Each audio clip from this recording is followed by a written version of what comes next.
undirritun kjarasamningi félags háskólakennara og þessi kynning fjallar þann hluta kjarasamningsins sem snýr að akademísku starfsfólki sem í launatöflu 696.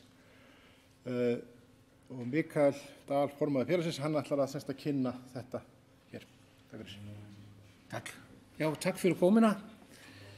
Ég vil aðeins að byrja með því að nefna þessi greinargerð sem var send út hérna daginn, mánudaginn, og það kemur það fram sem ég ætla að byrja með að segja, nefnilega að í þessi skipti var náttúrulega slutið langt og strangt, má segja, samningsferli. Var svo margt í deiglunni í raun að vera, hlutir sem hafa kannski ekki alveg verið til umræðu áður eins og stytting vinnuvikunar, orlofsmál og fleira, sem svona stór mál sem hefur bæði tekið tíma og það hefur verið mjög erfitt að ná niðurstöður í þessu öllu. En ég ætla núna í dag svo ætla ég að kynna sem sagt samningin eins og hann svona í bara grein fyrir grein nánast því það svona kannski best að gera það þannig. En fyrst og fremst svona kannski nokkra svona grunnatrið og það gildistíminn.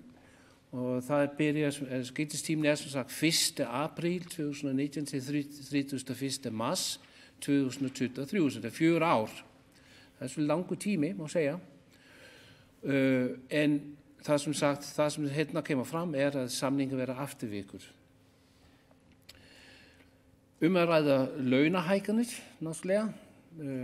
Fyrst það þannig, eins og líka kemur fram í þessi greinargerð, þá var sem sagt grundvöll eða það sem viðhorf sem samninganefnd ríkisins kom inn með í samningum var fyrst og fremst að vera eins og lífskjarasamningin svo kallað. Og það myndi þýða krónutöluhækkun og kannski reyna að hækka þeir sem lægst launaðir.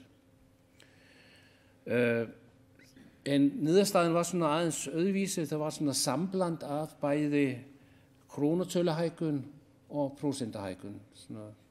Það sem niðurstöður. Það sem kemur fram hérna sem stendur launahækkanir, að frá 1. apríl så hækka laun 17.000 krónur, svona aðeins mér það seinna en 17.000 frá 1. apríl og fram til 1. september.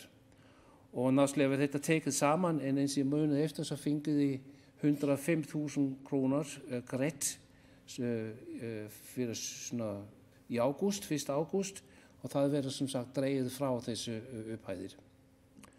En í september 2020, 2021 og 2022 þá svona launatöflin sem breytast launatöflin töluvert og það verið það sem aðal, má segja, hækkunir koma inn.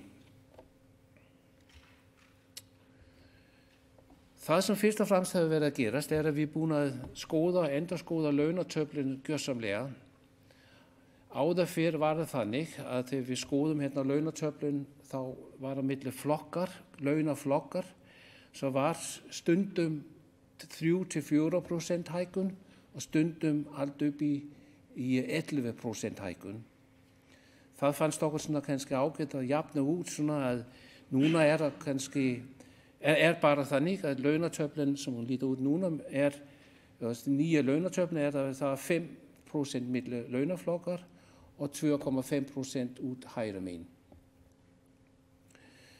Og það sem kemur fram í þessi breyting í launatöflin 1. september svo að alle adjunkter 1, lektorer og docenter byrja nú í L8, som ikke har været tilfældet áður, en sérfræðing í L7 og þrep 1 til hægri. Og það sem hérna að ræða að vera að við að reyna að hækka töluvert þess sem að byrja hérna. Við búin að standa framan fyrir því í raun að vera í nokkra ár að byrjunarlaunin hérna í háskólanum hafi verið það lágt að við sjáum það líka að fólk að hætta við að sækja hérna í akademísku störfum. Þannig að við okkur þótti það mjög mikilvægt að hækka launin svona einhverju leyti, lægsta launin. Einnig við líka búin að breyta som sagt þannig að áður fyrir så var det sådan, at i man efter hvernig det når man hækker med til launaflokkar, at þá i dag at ræða, men at være med 200 heildarstig. Nu, vi búin að breyta þessu, svona að nú vi komið ned i 125, byrja þar, og så 125 nokkur sinnum, 150, og så því lengur som man kommer neder. I lågen det så 300 stig, som þar, men þá man lige kommet så langt upp i kerfið, at þetta med at sapna stig kanskje ikke jafn erfitt fyrir folk som kommet þar langt. En þegar man byrja hérna, så det sådan 200 stig, tölvært mikið at sapna, at man sitter fast i samme lønaflok mye længe. En þetta ætti nu med þessu móti, så sådan at ræða ørari launahækkun i raun og vera. Endelig búin að taka af þessu såkallet kennslusper eller kennsluþröskuldur, fællar niður, og launasætningen fer nu einungis efter fjölda rannsóknarstiger og heildarstig. Heildarstigin náttúrulega kennslustig og rannsóknarstig saman, en það fer efter þessu tvær breyter som skifter málet i fremtiden. Til aðeins að sýna ykkur þetta, hvernig það så fra 1. september 2020, så kan jeg sige það, at vi líka búin að sikka, búin að lengja launatöflin. Áður fyrir var hún bara á 15, en nú það búin að bæta við 3 flokkar, og það som mærkt inn hérna að lægst launet mun alltaf byrja hérna það som gult, lektorer, docenter og adjunkter. Sérfræðingar mun byrja það som mærkt med røde. Svona at man må sige i raun og vera, man búin að ógildar i raun og vera hluta til, ikke alveg en ógildar þess som fyrir neðan.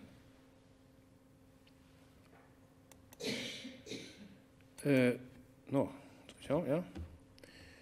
Vi fyrir svona að bera saman svona hvað hefur verið að gerast. Þá hérna, við búin að búa til 2 töflur som á að sýna svona nokkuð veginn hvað þetta I það sem núverandi, altså launatöflu adjunkter, lektorer, docenter 1. juni 2018, så sjáum við því það að þeir som hérna kommer inn hérna, þeir og med kannski 50 stig, byrja så i launaflok 6. Og þá, því lengur som man kommer upp, så man kannski 400, med 400 heildarstig og 270 rannsóknarstig. Og þá þurfti líka að vera 100 stig kennslu, som náttúrulega tölvært mikið 100 stig, ef við bara tökum það svona bara fast kennslu, þá det 10 ár, som þarna at man får 10 stig á ári. Svona bara í venjulega kennslu, svona at til að ná þessu, þá hefur að fara upp í L9, þá þurfti man bæði að kenna og rannsaka mikið. Og það það sem við á við með kennslusperrene, vi sjá så hægri megin, þá séu það ingen kennslustig það som stendur í veg fyrir. Það bara, som sagt, rannsóknarstig og heildarstigin. En eins og líka geta séð, þá búin að breyta þannig að heildarstigin, þess byrja, som sagt, i raun og vera í launaflokk 8 byrja með 250 heildarstig. Og ég geta séð það að berum við saman, þá man som sagt, þeir som med, segjum það man med 400 eller segjum bara 500 heildarstig, segjum það, þá geta ég séð hérna som vil man være i L9 i gamla kerfinu, en i nye kerfinu så hækker man upp i L11, og þar med hækker man líka tölvært í laun. Nogle spurningar þetta svona slítið mikilvægt atrið fyrir að skilja hvernig þetta með hækkunir hérna. Svona það sem í raun og vera að segja hérna at það ikke launatöflan som i raun og vera ser til hvernig við hækkum, það er meira launasetningen, at vi launasetningen vera öðruvísi. Og að því leyti til kannski svolítið dulbúin. Men hvað spurning á þetta?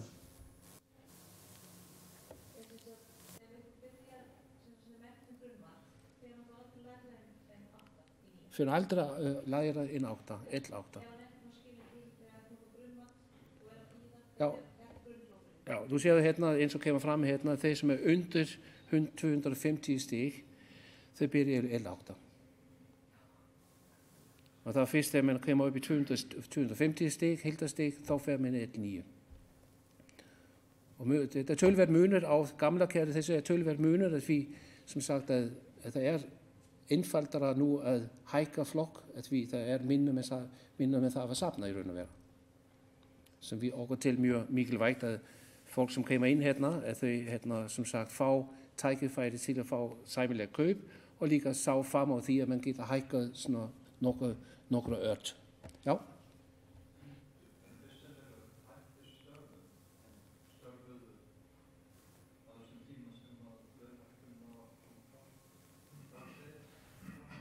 Det får samtidig samkvæm 9. Det får samkvæm 9. Ja, du mener at det som er og efterløn? Ja. Já, þeir mun fylgja 9 væntanlega, ég ekki sé annað. Það hlýtur bara að vera gert upp. Það er alltaf gert upp, já. Menn hætti störfu en voru að vinna. Gildistíminn frá 1. apríl 2019, sko, ég ekki bara áfrið það verið gert upp. Það verið gert upp á svipan hægt. Þetta kemur í gildi 1. september, og það kannski má segja það frá því að kannski, ekki skemmtlegt en kannski nöðslegt að segja frá því að við reyndum að fá þessi tíma aðeins framar á kalendarárinu, svona apríl eller jafnvel janúar, en það gekk ekki upp. Og það kannski ákveðin rauk fyrir þessi nok að 1. september man að breyta þessu öllu í sambandi við nýju stigafjölda, svona að það ágætt að taka þetta allt í einu.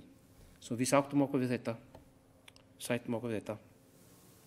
Gennem det samme hérna fyrir sérfræðingar, fræðimenn og vísindamanna, så sjáum við þetta svona nokkuð sama, nema það að man hérna byrja í 7 fyrsta þreip. Það munar som sagt 2,5% þarna. En annars þetta nákvæmlega eins. Yes?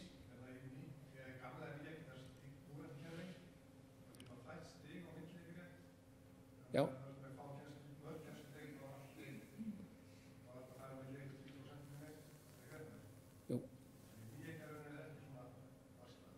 Það var þannig náttúrulega, hefur verið þannig að þú hefur mátt flytja 10% heildastigum á rannsóknir og eða kennslu, Okay, en núna er náttúrulega bara þá 10% heildastigum á rannsóknir. Á rannsóknir, sko.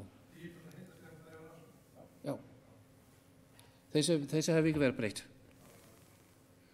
En þetta sem ég var aðeins að bæta við hérna líka, að þetta náttúrulega þessu launatöfli hérna og allt þetta launasetning og svona, þetta náttúrulega svona samkrölu með kannski stofnunarsamning og hérna miðlærasamningen, og bara til að sýna ykkur það, svo var hérna Háskóla Íslands stjórnandi hér með í samningarsfundum það sem þetta var ákveðið, að því þetta náttúrulega ekki, við gerum ákveðið hvað sem en hérna ef ríkið ekki vil borga fyrir það, så skifter náttúrulega minni máli.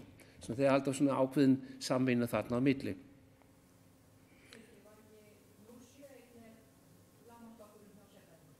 Jú.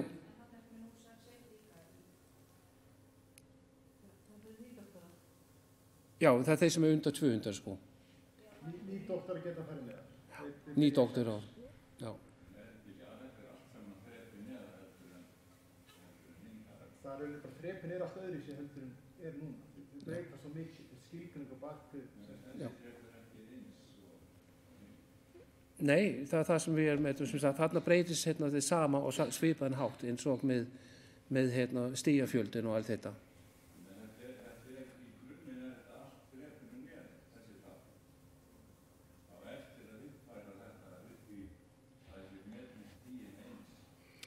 Segjum það ef þú með Sko segja til dæmis, ef þú með 400 hildastig í núverandi, segjum það, og þú fer yfir svo að segja 400, þá mun þú hækka upp í sem sagt, í eina launaflokk í raun og vera. Sér það, þú með 400 hérna, svo í gamla kerfinu, svo eru í 1,8, 400 hérna, svo fer þú í 1,9. Og það er raun og vera það sem launahækkunir svo fylgst í.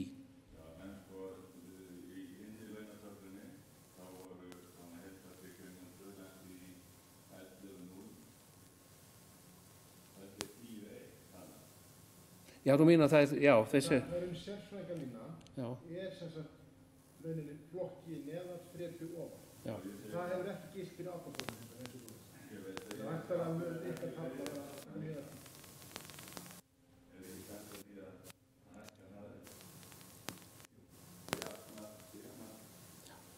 Við höfum verið að finna leiðir til þess að gera það fyrir alla sérfræðinga. Fyrir alla sko, já. Það er eitthvað sem launir að þessu tímabili. En við væntanlega mun tapan á Árnastofnun berast bara sambærileg við akademíska, já. Því myndi kannski fara eftir þessu sko. En við erum ekki búin að ganga. En ef við teka hérna bara að bera saman launatölunni og mánuðalaunin hérna úti og svo hér, svo sjáum við það að tölunni tölver hægri. Og það er vegna þess að þessu, sem sagt, og það með þetta sem binda á að sem sagt, launasetningin á nú að vera nýja launasetningu, það er raun og vera það sem gefur þessu hækkun sem við erum að leita að. Og við greinum þetta pínlítið, svo náttúrulega þannig að á tímabilinu, sem sagt, apríl 2019 til september 2020, så er det ráð fyrir þessu krónutöluhækkun sem 17.000. En þetta samt ekki alveg rétt vegna þess að flestir raðast í dag í þrep 1 eller 2 eller jafnvel 3 og það haldast hérna prósenthækkunur ofan í það. Så man fær 17.000 plus 2,5% plus 2,5%. Og så fremved. Så det aðeins hægri.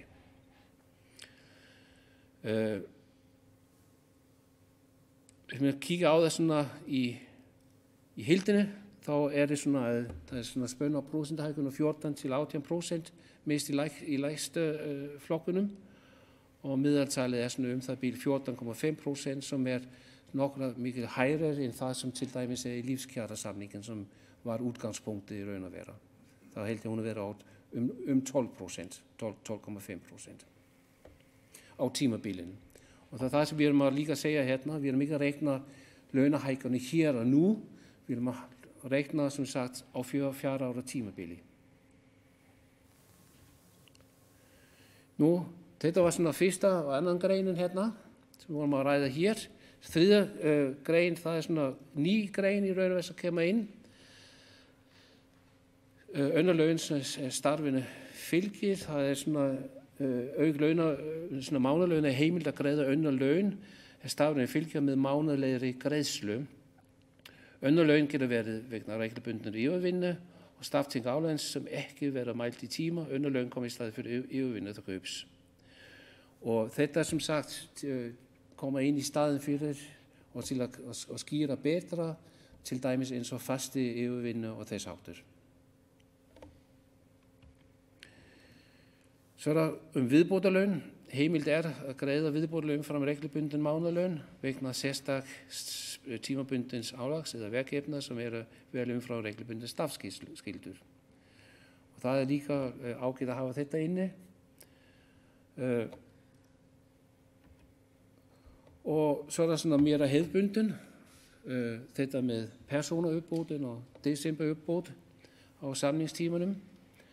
Þeir hækka aðeins, var ekki 2.000 á í desemberuppbótið, held ég verið. Og ég man eftir, þeir hækka aðeins en þetta frekar hefðbundin.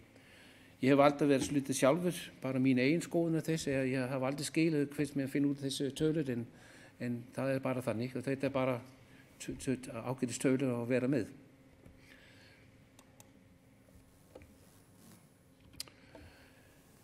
Så det hérna stóra málið, stytting vinnuvikunnar, en það náttúrulega fyrir okkur félagsmenn sem eru í stjórnsýslustarfi hefur þetta mikil þýðing og hafa hins vegar så hefur verið að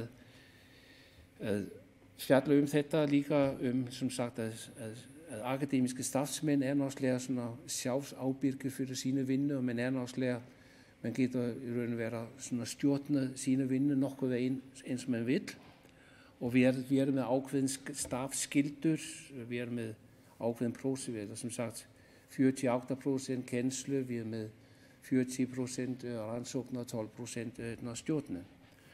Og í kjarasamlingen som núna, så der klauser som fjallar eller sådan fylgiskjal som fjallar stytting vinnuvikunnar, som mjög ítaleg, en þetta fylgiskjal eins og kemur fram á ekki við þá hópa som mælt fyrir skipting af starfskyldna milli starfsþátta í sérstökum reglum viðkomandi stofnanar. Og það til dæmis við som hérna akademiske starfsmenn. En við það skal ég bæta að stofnanasamningin som vi har verið að skrifa undir líka náttúrulega, stofnanasamningin fylgir núna ákveðin samkomulag að samráðsfund háskólaráðs kjaramál og FH, Félag háskólakennara, ætla að fjalla og reyna að finna leiðir til að stytta som sagt vinnuvikuna fyrir líka fyrir hérna akademiske starfsmenn. Það bara ekki inn í miðlæðissamningin en hluta af stofnanasamningin, ekki hluta af því en svona samkomulag som vi hefur verið að ræða Og þetta gert svona som sagt til að við getum så vinnen, það verður kannski að fjalla þetta og vinnuhóp verður sett í gang, en hérna það verður að fjalla þetta fram á þessu ári, svona minn í byrjun næsta ári gæti kannski komið einhverju niðurstöðu hvað þetta varðar. En eins má segja með stytting vinnuvikuna, eins ég hef alltaf sagt að það náttúrulega ekki eitthvað sem gerast bara frá degi til dags, þetta eitthvað sem þarf að innleiðar og það líka það sem kemur fram í þessu fylgiskjali. Ég geti séð þetta í sjá hérna samningin, en það að gera ráð fyrir ákveðin svona ferli sem fara í gegnum og það alls konar í kringum þetta. Grein 8 sem fjallar ólofið, þá nú þannig að fullt ólofið vera nú fyrir alla óháð aldri 30 dagar sem ákveðin hækkun. En sem þýðir líka að starfsskyldu verður þau sömu fyrir alla.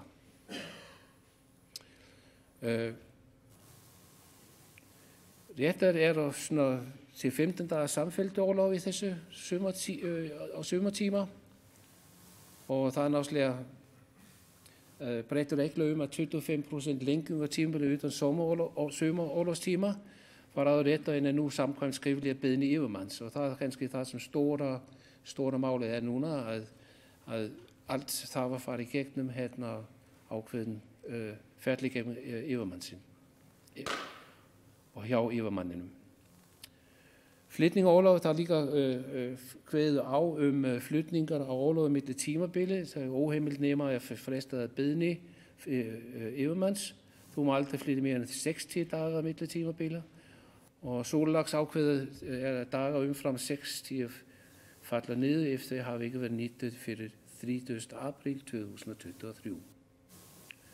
Rétt til launalaus ólofs allt 30 ef komið úr öðru starfi líka. Og så það hérna grein ferðatíma erlendis. Greiða skal som sagt 3 aflagsstundir og 33% aflæðis og sé brot for heimkvæmflugs á virkum degi fyrir kl. 10 og eða eftir kl. 15. Starfsmenn líka heimilt að semja í þessu frítími í stað greiðslu ferðatíma, þannig að 20 minútna frí jafngilda 33,33% eller 1/3% til frí 33 minútna fríu jafngilda 55% aflægi og 54 minútur jafngilda 90% aflægi.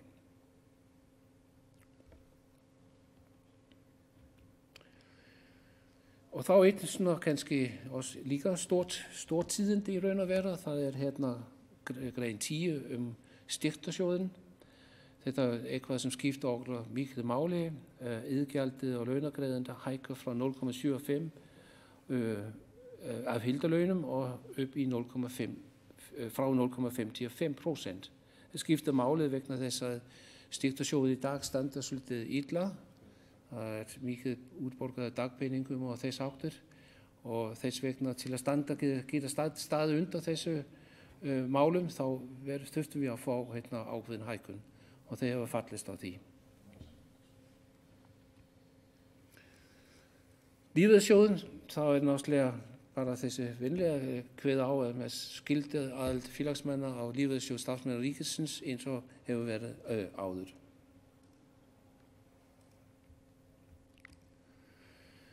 Og så der sådan lokum 12. greinen, som atkvæðagreiðslu og samningsforsendur.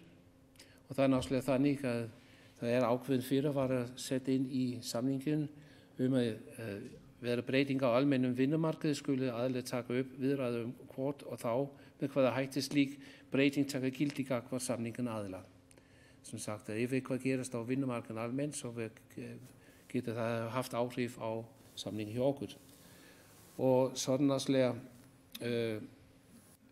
som sagt, kjarasamning á almennum vinnumarkaði sagt, hún har sagt upp á grundvelli forsendu ákvæðis þegar gildistími samnings þessa hvorum samningslega heimild að segja upp samningum með 3 mánuð fyrirvara. Þetta svona fyrirvara som algengt og nødvendigere. En tredje punkten hérna, það eitthvað sem kemur kannski okkur líka við, að það endurskoðun hérna Lánasjóðs íslenska námsmanna LÍN. Efter þessi skoðun hefði ikke farið fram 1. januar 2021 myndist heimild til uppsagnar kjarasamnings. Og það hefði sett inn vegna þess að okkur finnst mikilvægt að þessi og íta undan þessi LÍN-mál vera komið í fullu gangi og það virðist að vera. Som vi síðast fréttamenskosti það nú komið inn á þing og folk að ræða þetta og það vera gert hérna breytinga á LÍN-málum. En ég kannski búin að fylgjast með í fréttum, talað þessi ábyrgamaður kerfi vera laðið niður og menn að reyna að læka greiðslur og þess áttur. Nú, síðan þetta bara þessi síðustu 5 bókunar.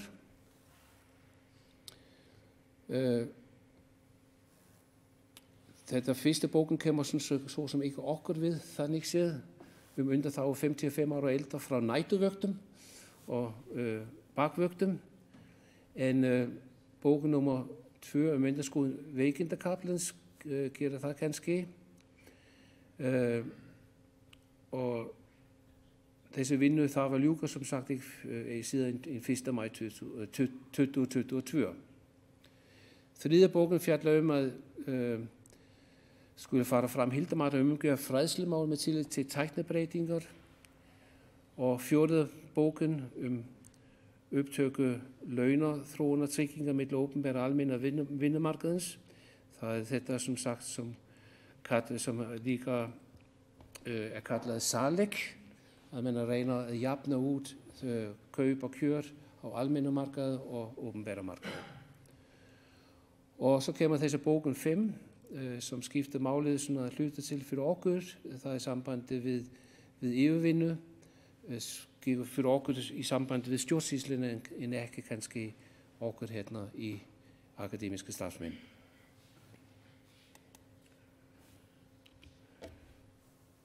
Síðan ætla ég aðeins að ítreka að fjalla nokkur atriði í samband við stofnunarsamning. En stofnunarsamningum fylgir samkomulagi milli HÍ og FH og það meðal annars samkomulag að menn það var endurskoða matkerfis opinbera háskóla meðal annars hvað var það stjórnun, kennslu og þjónustu breyting á umgjörð skipulega matkerfin sem aðkoma félags háskólakennar. Það sem við viljum að og ítreka hér er at vi verðum að fá að komast inn í þessu vinnu. En einnig líka tala að búa til starfsfólk að vera skipað til þess að samræna svona reikniformúlu kennslu innan Háskóla Íslands. Þetta mál sem við búin að reyna að vinna, myndi ég segja, í mörg ár. Og við bara svolítið sátta við að þetta er komið inn í þessi formi og geta nú í svona meira kerfisbundið form í sambandi við Háskóla Íslands. Så bara að lokum. Þá rafræn atkvæðagreiðslu fer nú fram hérna frá í dag klokken 15 og allir fá som sagt sendt 12 póstur það og með því fylgja líka samningin og stofnunarsamning og allt það sem fylgja fram. Så ég geta svona kynnt ykkur eitthvað betra. Og atkvæðagreiðslu mun ljúka klokken 15 og 5. 16. januar. Við nota tækifæri hér til að segja að við svona í samningarnefnd FH til að þessu vera ágætis niðurstöðu við búin að ná fram hér. Auðvitað er ikke alt, som vi gerne ville have der, en vi hvetjum, som sagt, fællesmænd til at samþykja þessu samning.